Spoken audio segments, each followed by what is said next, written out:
আসসালামু আলাইকুম রহমতুল্লাহ।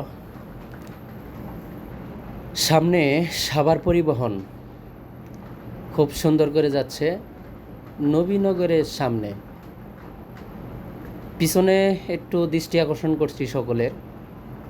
দেখেন পিছনটা কীভাবে ফিটনেসবিহীন এই গাড়িটা চলতেছে।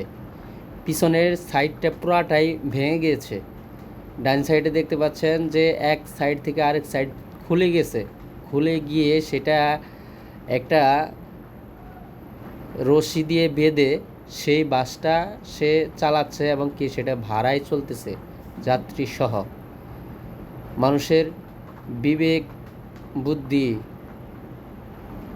হ্রাস পাইছে। সামনেই পুলিশ, চতুর্থ সাইডে পুলিশ আছে, নবীনগরের সাইডে পুলিশ আছে, কিন্তু নেই, কোনো ভ্রুক্ষেপ নেই।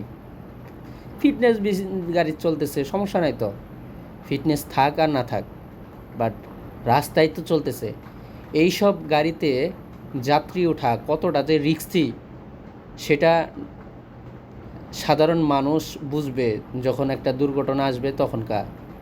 সে ড্রাইভার এবং কি মালিকের কোনো কিছু যায় আসবে না। দেখেন, এই যে দেখেন বাসের একদম চিত্র।